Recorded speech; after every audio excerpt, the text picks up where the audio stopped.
Pero ¿cómo anda esa gente? ¿Todo bien? Espero que sí. No sé si se escucha, pero está lloviendo. Yo digo, ya que el cielo me envía esta señal, digo, vamos a grabar un video para el canal. En este caso voy a intentar enfocarme mejor para empezar. A ver, ahí está. Voy a intentar resolver las dudas e intentar dejar en claro todo lo que concierne al agua con la que debemos regar nuestras plantas carnívoras. Así que vamos a ello.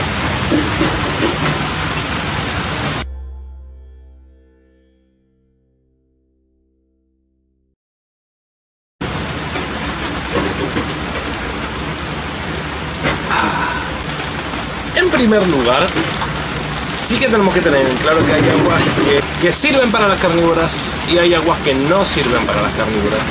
¿Cuáles son?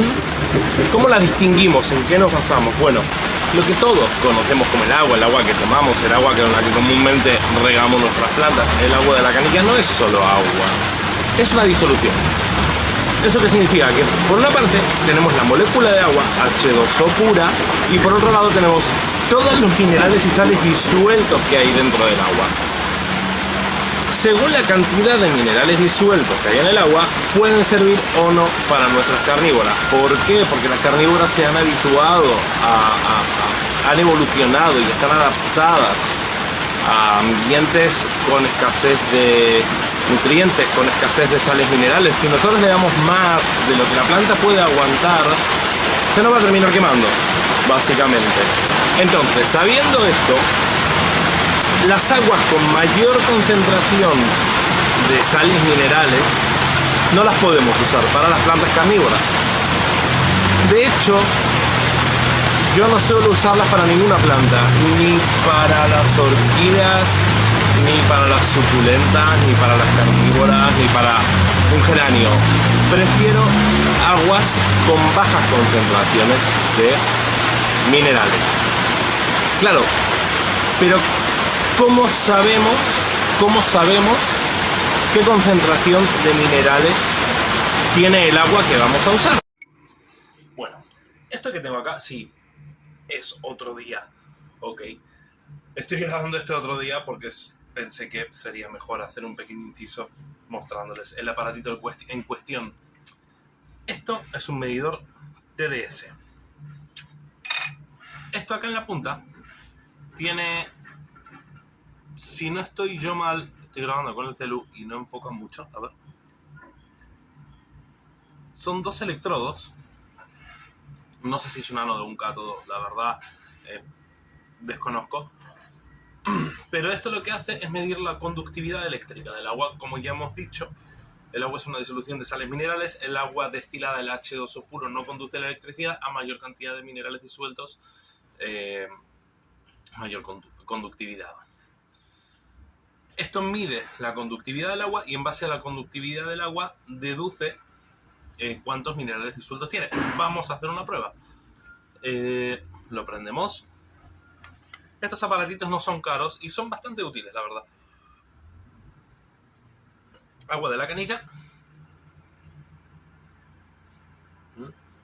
Simple y llanamente lo que hacemos es meterlo y ya te muestra los TDS que tiene, los minerales disueltos que tiene. Entonces apretamos el botoncito Hold. 552 partículas por millón disueltas. Lo secamos bien, siempre. Tengo un trapo acá abajo que lo estoy secando. Acá tengo un vaso de agua de lluvia, de la que uso para regar las carnes. Está en cero. Y vamos. Hold. 0,30. 30 contra 500 y pico que tiene el agua de la canilla. Básicamente esta es la función que cumple un medidor de partículas por millón, un medidor TDS se llama. Este baratito, no es caro, y lo pueden conseguir tal vez en una ferretería, o en un grow shop, en Amazon, en AliExpress. Yo calculo que en todas esas páginas lo tienen, en Mercado Libre en Argentina, en lo que es LATAM. Y la verdad que es muy útil incluso para medir disoluciones, si tienen que saturar un agua con abono, con hormonas, lo que sea. Esta es una herramienta espectacular. ¿Y cuál es la que nos sirve para las carnívoras? Normalmente lo aconsejable es que el agua tenga menos de 100 partículas por millón, de 100 ppm. Hay gente que el agua que le sale de la canilla del grifo de su casa está bien para regar las plantas carnívoras porque tienen menos de 100 partículas por millón disueltas. Ahora, en mi caso, por ejemplo, en mi casa, el agua que sale del grifo, de la canilla, tiene más de 400 ppm. No me sirve. Las quema. De hecho, este verano tuve que regar las sarracenias por escasez de agua de lluvia. Tuve que regar las sarracenias con agua de canilla para que no se me mueran deshidratadas. Y en el proceso de trasplante que estoy llevando a cabo en estos días, me encuentro con que el sustrato está terriblemente degradado y con que algunas raíces no están bien. Eso puede ser debido a la alta concentración de minerales que ha acumulado el sustrato, etcétera, etcétera, etcétera. Entonces, tenemos aguas que nos sirven, que serían las de arriba de 100 partículas por millón, y aguas que sí sirven, que serían las de 100 partículas por millón para abajo. En la mayoría de los casos, ¿qué aguas no sirven? El agua de grifo, de canilla, el agua de pozo, que normalmente viene saturadísima de minerales disueltos, las aguas de filtro, esos filtros que pones al lado de la canilla, los filtros chiquititos. Con el tema de los filtros hay todo un tema, ahora vamos a hablar de los filtros. Esos filtros chiquititos que filtran el cloro y el arsénico o que pueda llegar a haber en el agua, eso no sirven porque el agua sale con unos 250, 260, 300 ppm. Y hay un tema que he escuchado mucho, que yo lo he puesto a prueba, e inmediatamente después de explicarlo les voy a dejar un par de fragmentos que grabé en casa porque hice la prueba. Hay mucha gente que dice, no, agarras el agua de canilla, la pones en un tacho, la dejas orear un par de días, se evapora, en teoría, el cloro, y ya se puede usar. No. ¿Por qué? Porque puede ser que el cloro sí se evapore, pero junto con el cloro se va a evaporar un fragmento del agua. ¿Eso qué significa? Que en el balde que teníamos, la cantidad de agua disminuye, las sales minerales no se evaporan, quedan sedimentadas o quedan en la misma disolución, y al tener menos agua, porque una porción se evaporó, en la disolución que tenemos, entonces el total de sales minerales por partículas por millón, el total de partículas por millón disueltas, en realidad aumenta porque tenemos menos agua, la misma cantidad de sales minerales, y el porcentaje de sales minerales es mayor porque ya se te evaporó una porción del agua. Entonces, orear el agua unos días para regar las plantas yo no lo aconsejo, para nada. Ahora les paso a dejar la prueba que hice en casa, dejando orear un par de días el agua en un recipiente chiquitito, pero a efectos de la prueba creo que sirve. Vamos a testear, acá vemos puesto en cero el medidor TDS, el agua de la canilla recién secada de la canilla, y luego vamos a ver cuántos ppm tiene y luego cuántos ppm, o sea partículas por millón, tiene después de un par de días oreándose. Vamos a hold.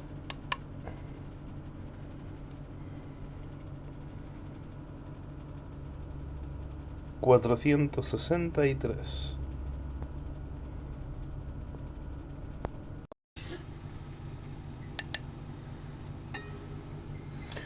$503 ppm. Y ahora vemos qué aguas sí sirven. Ok, bueno, como dije en el shot en el clip que había colgado, no existe. Hay gente que te vende el agua especial para plantas carnívoras. Bueno, no existe un agua específica para plantas carnívoras. No hay aguas especiales para plantas carnívoras. El agua con la que regas tus plantas carnívoras la podés usar para regar tus orquídeas, tus geranios, tus tulipanes, tus cannabis, lo que quieras. El agua que sirve para plantas carnívoras, que es agua con una concentración baja o nula o casi nula de PP, de sales minerales disueltas, la puedes utilizar. Es más, es recomendable utilizarla para cualquier planta, suculentas, cactus, lo que sea. ¿Qué aguas sí sirven? El agua de lluvia. El agua de lluvia es básicamente agua evaporada que se concentra en la atmósfera y cae, claro. Y luego me vas a decir, pero cae lluvia ácida porque hay mucha contaminación. Siempre puedes hacer la prueba del medidor TDS, siempre podés agarrar una cintita que mide el pH del agua y medirlo.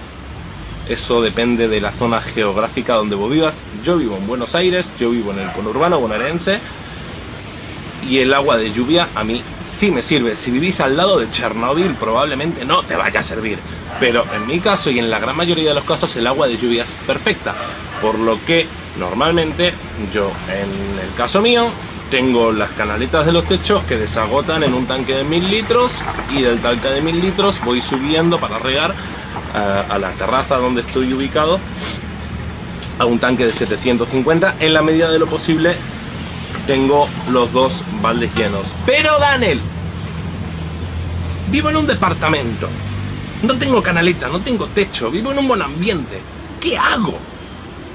Bueno, tenés otras 2 opciones muy válidas. La primera, 3 opciones, pero la tercera requiere un inciso. La primera es comprar agua destilada, te va a servir perfecto. Y la segunda, si no tenés muchas plantas carnívoras, si tenés un par, 3, 4, el agua que cae de la manguerita del aire acondicionado, esa agua de condensación, es básicamente agua destilada, por así decirlo. A esa nunca le medí los ppm, pero ese agua te sirve perfecto para tus plantas carnívoras. Es un agua que yo he utilizado durante mucho tiempo. Cuando tenía menos plantas la utilicé perfectamente sin ningún drama. El agua de condensación que cae del cañito del aire acondicionado, ese agua va súper bien. Si vivís en un barrio con muchos negocios, tu opción puede llegar a ser, acá en Argentina los negocios tienen la manguerita a la vereda y lo hacen desagotar en un tacho que normalmente luego tiran. Bueno, tu opción puede ser recorrer los negocios de tu barrio, hacerles el cambio de bidón y llevarte el agua que los negocios juntan en los tachitos de las veredas. Yo lo he hecho y puede servir muy bien. La última opción es más cara, pero te salva las papas. ¿Por qué? El verano pasado en Argentina fue muy seco. A mí me generó un quebradero de cabeza con el agua y yo tengo miles de plantas carnívoras. Y es una opción que tuve que tomar sí o sí. Es verdad que es una opción cara, pero es una opción, es una solución para quienes tenemos cultivos más o menos grandes. El filtro de ósmosis inversa. Un filtro de ósmosis inversa de 5 o 6 etapas. ¿Cómo funciona el filtro de ósmosis inversa? Yo me compré uno porque no quiero tener este verano el mismo problema que tuve el año pasado, y si el verano en Argentina va a ser como fue el verano en el hemisferio norte, la verdad que vamos a estar jodidísimos. Así que dejemos de talar árboles y dejemos de hacer mierda a los ecosistemas, porque me cago en la puta, estamos destruyendo nuestro futuro. El filtro de ósmosis inversa es un filtro que consta de varias etapas. Normalmente son de 4, 5 o 6 etapas. Son 3 filtros. Después de esos 3 filtros, que filtran metales pesados, filtran cloros, filtran partículas gruesas y finas, después de pasar por esos 3 filtros pasa a la 4ª etapa, que es propiamente dicho el filtro de ósmosis inversa. Necesita presión, ya tiene el filtro tiene incorporada una bombita de presión. Es una membrana de ósmosis inversa porque la que el agua pasa y lleva al mínimo posible las partículas disueltas en el agua. Normalmente los filtros, después del filtro de ósmosis inversa, pasan por un quinto filtro remineralizador. Ese filtro, si vas a usar tu agua para beber, tiene que pasar por ese filtro. Si vas a usar tu agua para regar las plantas, omití ese filtro. Directamente del filtro de osmosis inversa propiamente dicho, que es un tubito así que tiene arriba el filtro de osmosis, sacas el agua de ahí y ese agua que sale de ahí la usas para regar.